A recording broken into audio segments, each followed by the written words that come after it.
same time, bright and early again, to highlight the Trump administration's economic accomplishments with our Treasury Secretary, Scott Bessent. And tomorrow night, President Trump will travel to Michigan to discuss all that he has achieved on behalf of the American people. On Wednesday, the president will host an open press cabinet meeting where each cabinet member will discuss their success thus far and their plans for the future. Today, we kick off 100-day week with a focus on the president's historic effort to secure our southern border. Later this afternoon, President Trump will sign an executive order on law and order and another executive order on sanctuary cities. The first EO will strengthen and unleash America's law enforcement to pursue criminals and protect innocent citizens. The second EO is centered around protecting American communities from criminal aliens, and it will direct the Attorney General and Secretary of Homeland Security to publish a list of state and local jurisdictions that obstruct the enforcement of federal immigration laws. After these are signed, the president will have signed more than 140 executive orders already, rapidly approaching the total number signed by the Biden administration over the course of 4 years in office. Speaking of Joe Biden, it was his awful open border policies that recklessly allowed more than 10 million illegal aliens to invade the United States over the past 4 years. Innocent Americans like Laken Riley, Jocelyn Nungray, Rachel Morin, and so many others were viciously murdered at the hands of these illegal aliens as a result of Biden's dereliction of duty. That's why one of President Trump's central campaign promises was to secure the border and end this invasion. In just under 100 days, 99 now to be exact, the president has overwhelmingly delivered on that promise. America's borders are now secure because of President Trump. He has restored the rule of law, enforced our immigration laws, and defended America's sovereignty. The president immediately declared a national emergency on the southern border, deployed the U.S. military and Border Patrol to repel the invasion, and ended reckless catch-and-release policies. The results have been nothing short of extraordinary. Between President Trump's inauguration and April 1 of this month, only 9 illegal aliens were released into the United States, a staggering 99.99% decrease from the more than 184,000 illegal aliens who were released into the country under Biden during the same period last year. The number of unaccompanied illegal alien children arriving at the border has also hit a record low. Total attempted illegal crossings at the southwest border hit a record low in February, only to fall to another new record low again last month in March. Just listen to these incredible numbers. In March 2024, under Joe Biden, Border Patrol encountered approximately 140,000 illegal aliens at the southwest border. 1 year later, in March 2025, under President Trump, Border Patrol encountered just over 7,000 illegal aliens at the southwest border. That's another 95% decrease from the prior year. The first piece of legislation President Trump signed into law was the Laken Riley Act, which requires illegal aliens arrested or charged with theft or violence to be detained. President Trump also reestablished the successful Remain in Mexico policy from his first term to ensure that aliens who arrive at our southern border and claim asylum are returned to Mexico to await their hearings instead of being allowed into our country while they wait. The president has also restarted construction of his signature advanced border wall. More than 85 miles of new border barrier are already in various stages of construction and planning. And Border Patrol, in collaboration with the Department of Defense and the great state of Texas, have deployed 75 additional miles of temporary barriers across the southern border.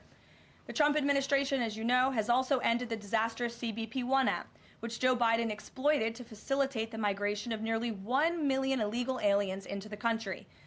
The Department of Homeland Security has relaunched this as the CBP Home app to provide illegal aliens in the U.S. a straightforward way to declare their intent to voluntarily depart.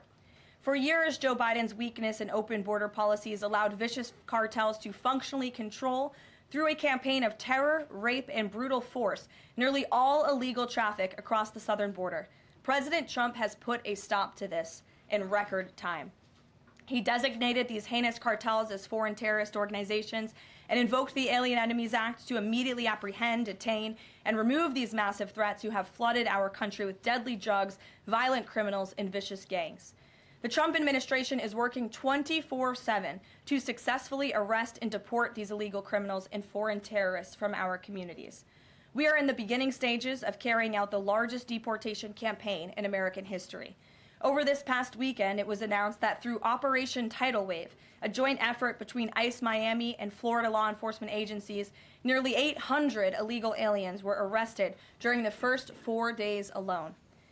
Among those arrested were a Colombian murderer, alleged MS-13 and 18th Street gang members, and a Russian with a red notice for manslaughter.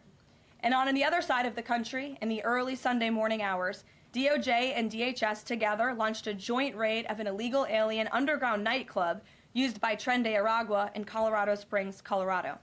DHS took more than 100 illegal aliens into custody, and many drugs and weapons were also seized. Operation Tidal Wave is a preview of what is to come around this country. Large-scale operations that employ our state and local enforcement partners to get criminal illegal aliens off our streets.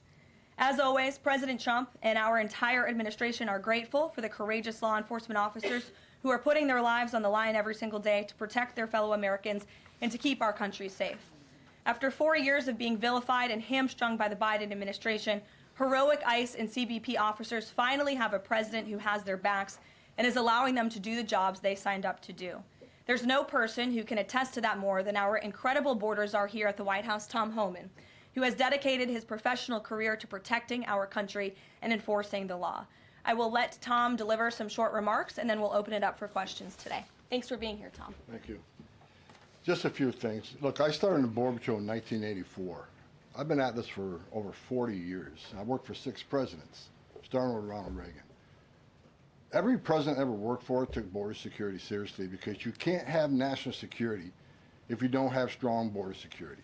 We got to know who's coming in, what's coming in, where's coming in, why it's coming in, right? Even President Obama and President Clinton took some steps to secure the border because they understood national security was important. Joe Biden was the first president in the history of this nation who came in office and unsecured the border on purpose. That's just a fact. We handed the Biden administration, after President Trump's first administration, we handed the Biden administration the most secure border in my lifetime, and he unsecured it on purpose. Now President Trump and this administration here, their success is unprecedented. We beat Trump's first administration on border success. Border numbers are historic low. Today, as I'm standing here, we have the most secure border in the history of this nation, and the numbers prove it. President Trump's policies are saving lives every day. There's been studies done that says 31% of women that make that journey through use of cartels get sexually assaulted. When President Trump has illegal immigration down 96%, when 96% less people are coming, how many women aren't being sexually assaulted by the cartels? How many children aren't dying making that journey? How many women and children aren't being sex trafficked into this nation? How many known suspected terrorists aren't making it into this country? How many pounds of fentanyl isn't getting into this country to kill young Americans? How many women and children aren't sex trafficked? Under Joe Biden, sex trafficking is up 600%. We had 4,000 aliens dying making that journey. We had 250,000 Americans dead from fentanyl that came across an open border. President Trump's policy saves lives every day. Even the border wall saves lives. The people want to hate on the border wall. Every place a border barrier has been built, illegal migration's declined, illegal drug flows decline. But you know what no one talks about? The border wall saves lives. Because the most vulnerable, the women and children, can't get over that wall, which means they're going to a place where there's not a wall. And what's waiting on them? The men and women of the United States Border Patrol who will take care of those humanitarian needs, the health needs right off the bat. We just went over the numbers, and let me talk about a few numbers that are important to me. Under the Biden administration, we averaged over 11,000 many days, over 12,000, even some days 15,000 illegal entrants in the United States. 15,000. You know what the number was the last 24 hours? 178. 15,000 to 178. Unprecedented success. On an average day in the Biden administration, known gotaways. People we knew crossed the border because they're on video, drone traffic, or sensor traffic. Crossed the border, weren't apprehended, weren't fingerprinted, weren't vetted. Average day under Joe Biden, more than 1,800 gotaways. Yesterday, 38. 38 too many? We'll get that to 0. But we went from 1,800 to 38. And finally, that was said earlier, under the first 100 days, what was actually January 20th to April 1st, last year, 184,000 illegal aliens were released into the United States. Under this administration, 9. 4 of them were material witnesses in a criminal investigation. We need them here to testify in a serious criminal trial. 4 was extreme medical condition. We couldn't return them because they were in such bad shape. And 1 was a humanitarian issue. This is unprecedented success. The border is secure. President Trump saving lives. President Trump has proven no one does this better than President Trump. There is no equal, it's not even close. So God bless the men and women of the Border Patrol. God bless the men and women of ICE who strap a gun to the hip every day, put on a Kevlar vest to not only secure our border and protect our national security, but the ICE agents in the interior, they're removing public safety threats and national security threats every day. While you're all sleeping at 2, 3 o'clock in the morning, there are men and women out there enforcing the law, making this country safe again. And we're going to keep doing it. It's full speed ahead. So I'll leave it at that. Awesome. Thank you, Tom, and thanks for all your great efforts. We do want to open it up to questions. If you have border-related questions for Mr. Homan, and I'm also happy to take any non-border-related questions. I'm happy to take border questions too, but Tom is here offering his time, so we encourage you to ask him questions. We'll start with our new media seat today. As always, Rogan O'Hanley, former Hollywood entertainment lawyer, I didn't know that, Rogan, who got fed up with the far-left ideologies of California and now posts conservative political commentary online for his more than 7 million followers across all major platforms. He joins us today from the great state of Florida. Why don't you kick us off today, Rogan? Thank you, Caroline. In Trump's first 99 days, we've seen a coordinated assault on the rule of law by radical judges who are thwarting his agenda with an unprecedented number of national injunctions. These judges are providing more due process to violent MS-13 and Tren de Aragua illegal aliens than they did for American citizens who peacefully protested on January 6th. As Stephen Miller has highlighted, it would be utterly ridiculous to have full trials and appeals for the more than 15 million illegal aliens that came across our border under Joe Biden. Many are now calling for Trump to circumvent these radical judges and consider suspending the writ of habeas corpus solely for these illegal aliens in accordance with the terms of Article 1, Section 9 of the United States Constitution, which explicitly allows for such a measure when there is a rebellion or invasion. There's strong precedent for this action, being that it was exercised by 3 of our greatest presidents, Abraham Lincoln, Ulysses S. Grant, and Democrats' favorite president of all time, FDR. All 3 of which are not only celebrated by historians, but are immortalized on our national currency with their faces on there. Furthermore, all 3 used it against American citizens, where in this instance, we would only be using it against illegal aliens. I think almost every reasonable American would agree that 15 million illegal aliens coming across our border under Joe Biden counts as an invasion, especially since many, as you highlighted, are now robbing, assaulting, raping, and killing American citizens. Historic assaults on our republic require reciprocal action from our government.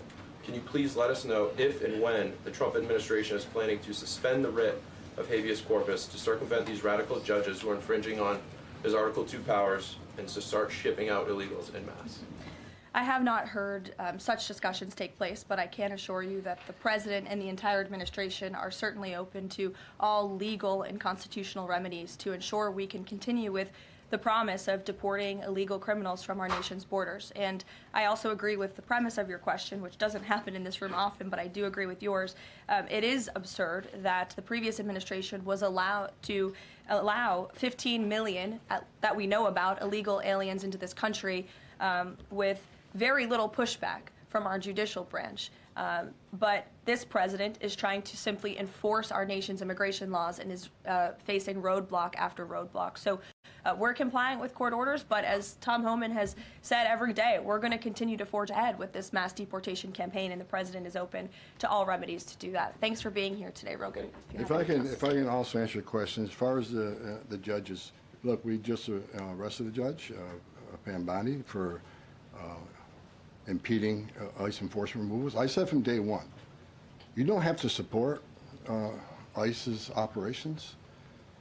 You can support sanctuary cities if that's what you desire to do. Sanctuary cities can stand aside and watch ICE keep their communities safe, because any public official, whether you're mayor, city councilman, or governor, their number one responsibility is protection of communities. And ICE has been clear, we're targeting public safety threats and national security threats. I can't believe there's any elected official, and especially a judge, that doesn't believe we should be doing that, and they should be helping us. But I said from day one, you can sit aside and watch, you can argue against us all you want and protest all you want, but when you cross that line, I've said this 1,000 times, when you cross that line to impediment or knowingly harboring, concealing an illegal alien from ICE, you will be prosecuted, judge or not. And as far as releasing so many people, you know why the Biden administration released millions of people in the United States? No one ever talks about it. I'll talk about it. Why did they release people into the interior of the United States and put them, rather than put them into an ice bed? Why not put them in an empty ice bed at $127 a night rather than in a hotel room at $500 a night? They did it on purpose, because when you put them in an ice detention bed, they get a hearing in 35 days. Court records show 9 out of 10 people claim asylum, get order removal, they're gone. But if you release them and put them in a hotel room at $500 a night, their hearings could be 5, 7, 9 years if you pull out all appeals. And what are they hoping for then? That another Democrat administration is in power. They can award an amnesty to millions. This is about selling this country off for future political power. That's what it was. The law clearly says if you arrive at our border without proper documentation, you shall be detained. Not maybe, not think about it, shall. And that's what President Trump's doing. Catch and release is over. That's what the law says, and that's what we've done. Barry. A question on Abrego Garcia, if I can. The president recently said when it comes to facilitating his release, he's leaving that up to his lawyer. So just to be clear, have there been any negotiations between the U.S. and El Salvador over his release or facilitating his release? I will tell you what the president of El Salvador told all of you in the Oval Office. El Salvador does not intend to smuggle a designated foreign terrorist back into the United States. He is an El Salvadorian national. That is his home country. That is where he belongs. And the administration intends to comply with what President Bukele said of El Salvador. He does not intend to send that individual back. So that's a no. There's been no talks. What I have told you is that the president of El Salvador has made this quite clear. Kate. Caroline, can you tell us more about the meeting between President Trump and President Zelensky over the weekend? Did that meeting change anything? Did Trump leave that meeting thinking any differently about negotiations and next steps on this? Look, the president talked about this after the meeting himself yesterday when he took questions from reporters on Air Force One. He thinks that he is increasingly frustrated with leaders of both countries. He wants to see a permanent ceasefire. I understand Vladimir Putin this morning offered a temporary ceasefire. The president has made it clear he wants to see a permanent ceasefire first to stop the killing, stop the bloodshed. And while he remains optimistic he can strike a deal, he's also being realistic as well. And both leaders need to come to the table to negotiate their way out of this. And I do think that the president meeting with President Zelensky shows that he is exuding a lot of effort and time into this because he wants to be a peacemaker president, which he was in his first term. He intends to do that again. And this is an incredibly difficult situation and conflict that President Trump inherited from President Biden, who allowed this war to start in the first place, but he's focused on solving this problem. Does anyone have border questions? Sure. Okay. Thank you, Caroline. If border crossings are at a record low, why should it still be considered an emergency?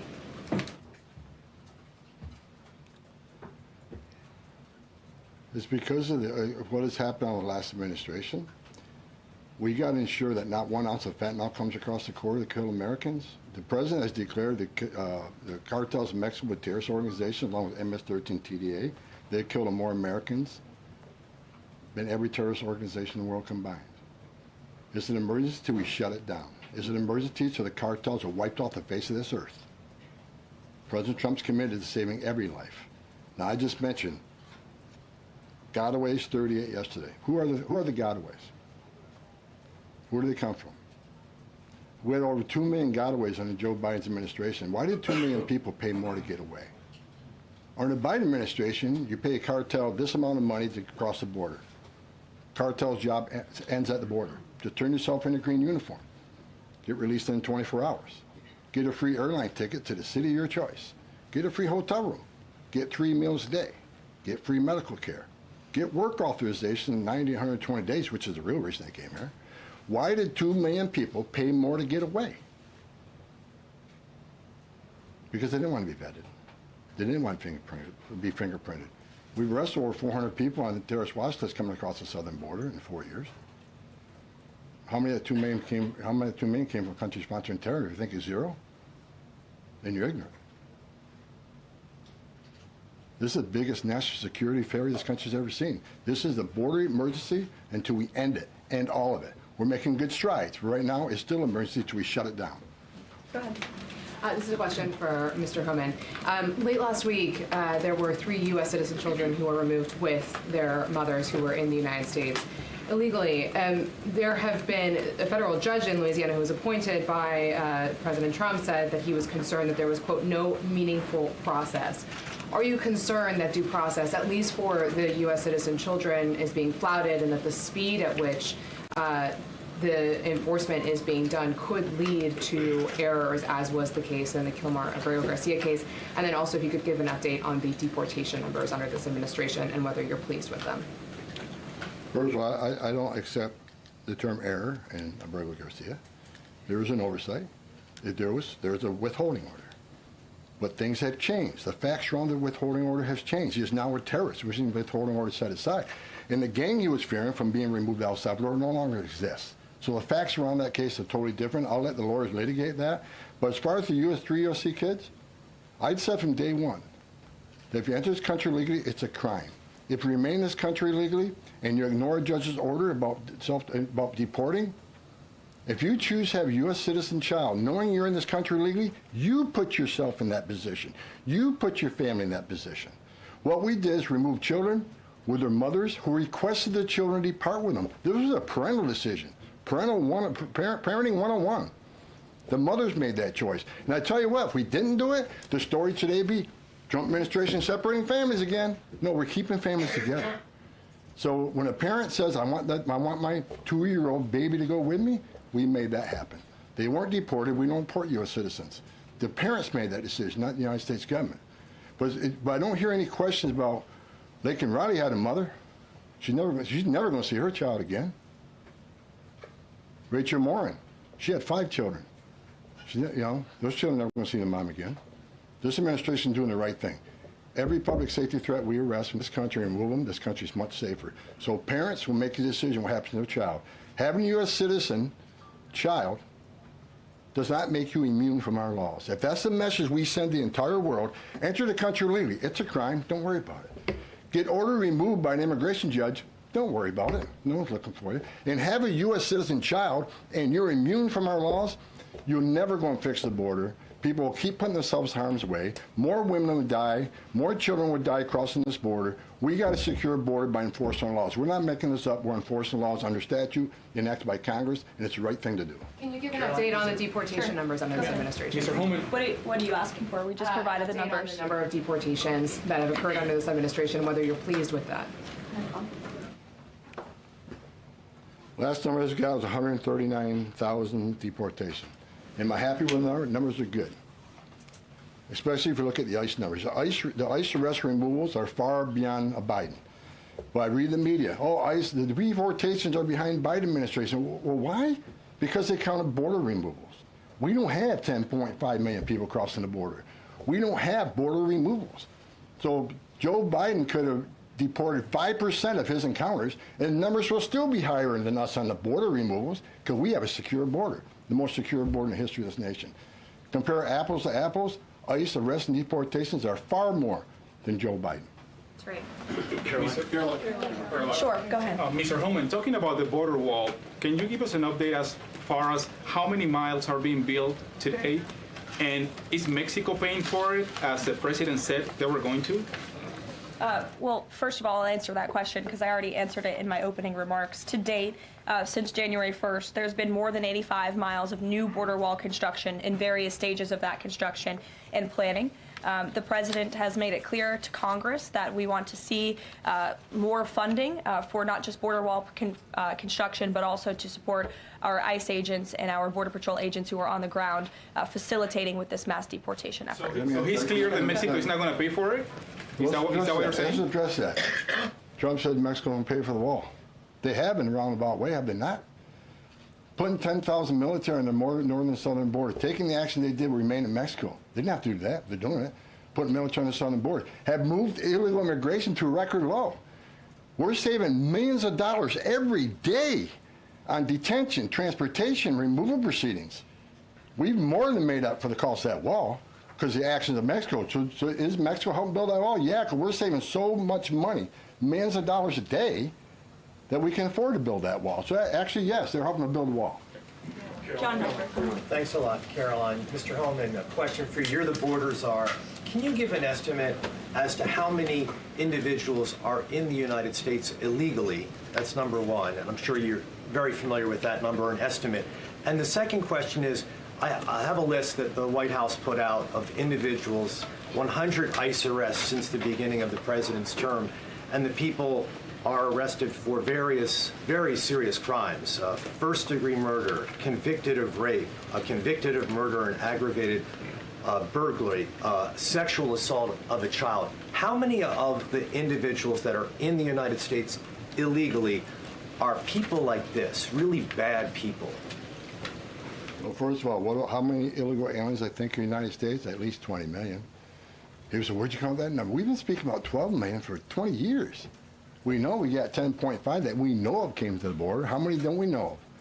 I talked about known gotaways at 2 million. How many unknown gotaways we have? Like between the Big Bend sector in Texas, where there's no technology, how many 1,000 people did across through there? We wouldn't know. We would know now. But, you know, so I would venture over 20 million. But your question is, last count, last I looked, there was about 700,000 illegal aliens with criminal charges walking the streets of this country. 700,000. And that's what we're looking for now. That's what we're prioritizing. Them and national security threats. We'll go to the back row. Thanks, Caroline. Yes. For Mr. Holman, I'm Taylor with Spectrum News. We have a station up in Rochester, New York. It was reported you're visiting there tomorrow. Can you talk a bit about the purpose of your trip? I know the Trump administration is suing the city over its sanctuary city policies, how the executive order Caroline alluded to ties into it, and what your message is for communities and community leaders who say, we're able to establish our own rules here. We're worried about this input from the federal level. Can you talk a bit about that? Well, same thing I talked about earlier. I don't think any elected mayor, any elected governor should want public safety threats, those illegally in the United States, public safety threats, walking through the community. And what happened in Rochester, HSI agent called for emergency assistance. Officers of Rochester PD responded to a call from emergency assistance from a federal law enforcement officer. They responded. Then they got disciplined. I don't think anybody can come up with one instance where an ICE agent, a Border Patrol agent, didn't respond to an emergency call from assistance from any law enforcement agency. Cops need to help cops, especially in an emergency situation. But they got disciplined. And I met those officers down in Nashville soon after that. I think it was a couple of days after it. And I told them I stand with them. They did the right thing. Law enforcement responding to emergency assistance from law enforcement. So I'm going up there to support the men and women of law enforcement, the men and women who carry that badge and gun every day. They're working the streets at 2 a.m. while we're all sleeping. I'm going to give my support, and they just announced a lawsuit, and that's one of many. Sanctuary City is going to be sued on this administration for flouting immigration law. I mean, the law is clear, and they're violating it, and this administration is going to take actions. I'm going up there to show my support of men and women of law enforcement. I started as a cop. And the community, I'm showing support for them. Because the community wants their police officers to be officers too. The communities don't want public safety threats walking around their communities either. And that's what it's all about, and that's why I'm going. Sure. Mr. Homan, how close are you to housing migrants at U.S. DoD facilities like Fort Bliss in Texas? Well, we're already housing at Guantanamo. Fort Bliss is being ramped up, so in the very near future. I don't have a timetable because things need to be done, construction needs to be done. We're making sure the facilities are ready to accept. We're making facilities are able to care for the people. They're going to be detained, so I don't know the timeline right now. It changes every day because of various issues, but we're working on it. Are you intending to hold families there, including families with American citizen children? Family residential centers are for families. They're not jails, they're open-air campers built for families, which means they have child psychologists, they have pediatricians. And why family residential centers? because we want to make sure that child is with a parent. Unlike the last administration, who stopped DNA testing, who many investigations of children being smuggled in the country with someone that wasn't related to them claiming to be a parent. So we want to make sure children are with parents. We're going to make sure that's actually a family and that child ain't being trafficked. That's the main reason. Regarding the executive order on sanctuary cities, is the administration planning to pursue any more investigations or prosecutions like was done against the judge in Wisconsin, against local officials? Well, we'd have to defer you to the Department of Justice, obviously, for specific prosecutions or cases against individuals. But as I said in my remarks, the executive order the President will sign later this afternoon does direct the Attorney General and also Kristi Noem, our great Secretary of Homeland Security, to provide a list of sanctuary cities in which local officials are not complying with this federal order and are not complying with federal immigration laws. It's quite simple. Obey the law, respect the law, and don't obstruct federal immigration officials and law enforcement officials when they are simply trying to remove public safety threats from our nation's communities. The American public don't want illegal alien criminals in their communities. They made that quite clear on November 5th, and this administration is determined to enforce our nation's immigration laws, and we're happy to provide the text of that executive order, and as I said, the President will be signing it later this afternoon. Sure. Excuse me. I want to talk about farm workers. The President said earlier this month that there could be leniency for some undocumented farm workers. I'm wondering, where do things stand with that? And I'm also wondering, does that at all undermine his message on immigration, that it's okay for some undocumented people to be in the U.S., but maybe not others? So the President was referring to our H-1B and H-1A visa programs, and there have been no final decisions on that at all. But the President, I think, what he was intended to speak about, what he was speaking about, is ensuring that we have a clean, legal immigration system that is being respected and obeyed. And the mass amount of illegal immigration that we've seen over the past 4 years in our country completely undermines our legal immigration system, those seeking citizenship, but also those coming here on a visa to legally and lawfully work. And the President wants to make sure that those programs are respected. Reagan. Thanks, Caroline. My question is for Tom. Tom, Reagan Reese with the Daily Caller. Over the weekend, ICE arrested 2 illegal immigrants for allegedly stealing Secretary Noem's purse over the weekend. What can you tell us about these individuals' immigration history as well as their criminal history? I don't have the criminal history, but I know the one that stole the purse is supposedly in the country legally. But, you know, pick the wrong person to steal first from. I mean, Secretary Noem's a strong secretary. I know I've been talking about the success of men and women of the Border Patrol and ICE, but under her strong leadership, she's a game changer. So I'm happy to work with her, despite the media I've read that me and Kristi Noem have differences. Me and Kristi Noem are attached at the hip. There's no daylight between us. We're both going to push the President's agenda. She's a strong secretary, and I'm glad she's in here. And I'm glad, but again, that illegal alien, pick the wrong person, steal first from. I'm telling you. Mary Margaret, go ahead. Thank you, Caroline. I have 2 questions, one for Mr. Homan, one for you on the White House Correspondents' Dinner. I'd like to start with you, though, Tom Homan. This list has a very high number of sexual assaults on a child. Can you comment on that and why there's so many crimes against children committed by illegals in this country? I don't know why. It's sick. It's the worst crime in the world when you sexually assault a child. I mean, the most innocent of us all. But that's why I made a statement that one time I was going to go to Boston, bring hell with me, and the media went crazy. Tom Homan says he's going to go to Boston, bring hell with him. I was going to bring hell to illegal aliens that rape children. There's not more of a heinous crime. And as you can see, the amount of child rapists we've arrested under this administration, that could have been arrested under the Biden administration. They were out there. They had their final orders. They were out there. But they didn't go look for them. They were too busy releasing millions of illegal aliens in this country.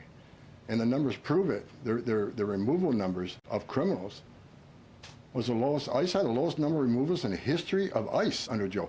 At the same time, you had historic illegal immigration on the border. ICE had the lowest numbers in the history of the agency. That shows the difference between 2 administrations. We're looking for every one of them. People want to know, okay, when am I going to retire for the 3rd time? I'll retire when every public safety threat, national security threat, child rape is eradicated from this country. That's when I'll rest. Thank you so much. And then Caroline, really quick. Alex Thompson said at the White House Correspondents' Dinner, and I'm going to read his quote, President Biden's decline and its cover-up by the people around him is a reminder that every White House, regardless of the party, is capable of deception. We, myself included, missed a lot of this story, and some people trust us less because of it. Can you comment on those remarks and whether you agree with that assessment? I do agree with that assessment from Alex Thompson, who I understand won an award for writing a story months and perhaps years after the American people already knew that story to be true. Millions of Americans watched our mentally incompetent president struggle with his day-to-day duties of this office. We watched our country be ran into the ground as a result, and nobody in the media wanted to write about that, talk about it. There were many reporters, I will say, right-leaning reporters who did talk about that, who didn't get awards, didn't get coverage. In fact, they were lambasted for their coverage. And I remember being on President Trump's campaign, talking about Joe Biden's clear mental incompetence and being accused by people in this room of manufacturing deep fake videos, trying to persuade the public into not believing what they saw with their own eyes for many years. And I think it's about time the legacy media finally admits that was one of the greatest cover-ups and scandals that ever took place in American history, and certainly it did contribute to the decline in the trust that Americans have for the legacy media. Peter, which, by the way, is why we've made many changes to this briefing room in this White House. It's long overdue. Peter, go ahead. Thank you. A few things. You guys arrested a Milwaukee County circuit judge for allegedly helping illegal immigrants get away. As you guys look at other judges, would you ever arrest somebody higher up on the judicial food chain, like a federal judge or even a Supreme Court justice? Well, that's a hypothetical question. Again, I defer you to the Department of Justice for individuals that they are looking at or individual cases. But let's be clear about what this judge did. She obstructed federal law enforcement who were looking for an illegal alien in her courthouse. She showed that illegal alien the door to evade law enforcement officials. That is a clear-cut case of obstruction. You don't have to be a lawyer to understand that. And so anyone who is breaking the law or obstructing federal law enforcement officials from doing their jobs is putting themselves at risk of being prosecuted, absolutely. You guys have at least 18 written trade proposals. We still don't know who they are from or what they contain. What is the holdup with that? There's no holdup. We're working around the clock. The trade team is working all day. I was on the phone late last night with Secretary Lutnick. I was on the phone this weekend as well with Secretary Bessent. I mean, the entire team is working 24/7 to get these trade deals done. And I think you'll be hearing more about them this week. I don't want to get ahead of the trade team or the president in announcing potential deals, but certainly I can assure the American public that this administration is full speed ahead in cutting good and fair trade deals on behalf of the American worker. And one more. After the president's Truth Social post, the Browns finally took Shadur Sanders. Does the president think he deserves credit for Sanders getting picked? And does he think going to the Browns is better than being undrafted? Hey, all I will say is the president put out a statement, and a few rounds later he was drafted. So I think the facts speak for themselves on that one, Peter. We'll go to the back row in the middle, to the blonde. Yes. Hello. President Trump has said that Secretary Hegseth will get it together. Does he think that Hegseth doesn't have it together right now? Look, the president has made his position on Secretary Hegseth quite clear. He absolutely has confidence in the secretary's ability to lead the Pentagon. It's why he nominated him for this position. It's why the Senate voted to confirm him in this position. And look at the success that DOD has had thus far. Their successful operation against the Houthi terrorists in the Middle East. You look at the recruitment and retention levels for all branches of our armed forces are on the incline, which is exactly what this president intended to do. Secretary Hegseth has completely wiped out DEI from the Pentagon as well. And so he's going to remain focused on standing up for our war fighters, on implementing President Trump's peace through strength foreign policy agenda abroad, and the president supports him in his role. Sure. Many are wondering how these 10 or 20 million people are working. Is there some efforts to clamp down on employment? Because they're working somewhere to keep staying here. The number of worksite enforcement actions have tripled this year, and it's going to triple again. Because in sanctuary jurisdictions especially, if we can't arrest a bad guy in the safety and security of a county jail, and they're going to release them into the community, that means we go into the community. If we can't arrest them in the community, we'll arrest them at their work site. we got to do what we got to do to arrest public safety threats. There's no sanctuary for public safety threats in this country. So worksite enforcement is going to increase even more than it already has. And another reason for worksite, the last administration stopped worksites. Where's the number one place we find victims of trafficking, victims of forced labor trafficking, and work sites? So not only are we going to enforce law on work sites, we're going to save victims of trafficking. That's another reason we've increased worksite enforcement. Awesome. Well, go ahead, Brian. Sure. We'll take one more question. This is for Mr. Homan. We all walk by these heinous yard signs that are along Pebble Beach. What is some of the feedback that your ICE agents are getting in the field from the community as they remove these individuals from their families, their neighborhoods, their schools, or all the places in their community? What's been the reaction that your ICE agents have gotten from the people who live amongst these individuals? The morale of ICE and Border Patrol is at all-time high because they're getting to uphold the oath they took, and they're enforcing the law. Border Patrol and the Biden administration, I met with hundreds of them. They felt like Uber drivers and tourist agents. These men and women joined the ranks of ICE and Border Patrol to enforce the law, make the community safer, and protect national security. I hear it all the time. There's a lot of people in this country who don't like me. I don't care. But when I walk to an airport, I have many people walking up to me and thank me for what I'm doing, and I'm not taking credit for anything. The success of the border and immigration enforcement is President Trump and the men and women wearing that uniform. God bless each and every one of them. But I take a pleasure in seeing it because in 40 years of doing this job, people always want to say, why are you so emotional when you testify? Why are you so emotional on network? Because if they wore my shoes for 40 years, they'd understand why I'm emotional. I've talked to little girls as young as 9 years old that were raped multiple times by the cartel members. And when you get to your knees and you talk to that little girl and everything innocent and pure has been ripped from her, when you listen to the Lake and Riley, 17 minutes, that young lady fighting for her life. Don't just think, okay, a young woman died. Think of how she died, the terror that she went through, and these children that are sexually assaulted. I stood in the back of a tractor trailer and 19 dead people at my feet that baked to death. Illegal immigration is not a victimless crime. And so every sick person we take off the streets, especially child rapists, it makes this country much safer. Every illegal alien we arrest, public safety threat, one at a time, makes this country safer. But I got one thing I need to say real quick before I leave. Took your notes from you, Tom. Took my notes from me. I'm going to read it.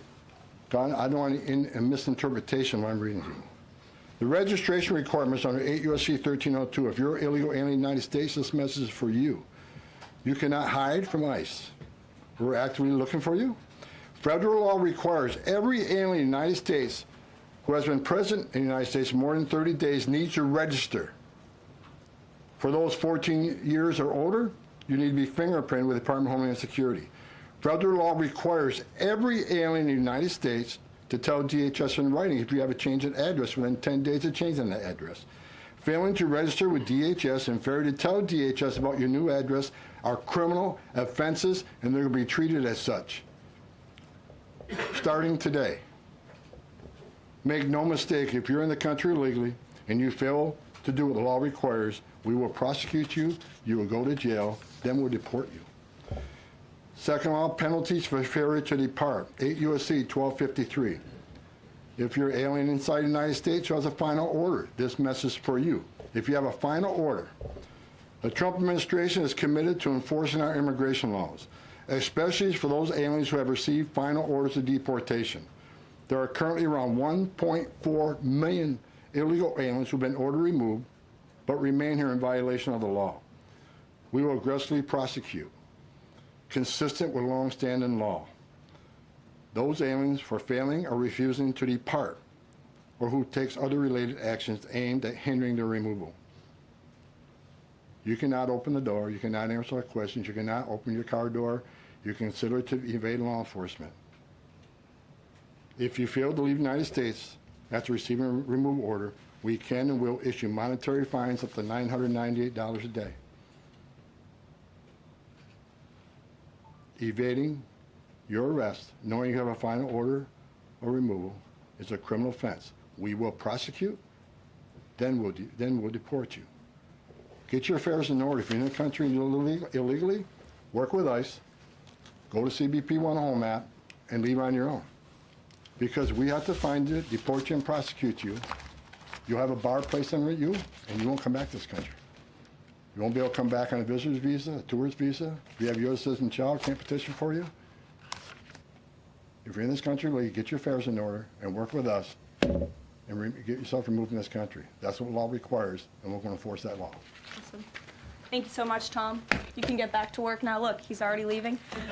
He's got a lot to do, a lot of illegal immigrants to deport. But thanks, everyone, for joining us bright and early this morning. As I said at the top, we will do this again tomorrow to talk about the economy, which is another promise made and kept by the president. And I'll be joined by the Secretary of Treasury, Scott Bessent, 8:30 tomorrow morning. Today, the president is welcoming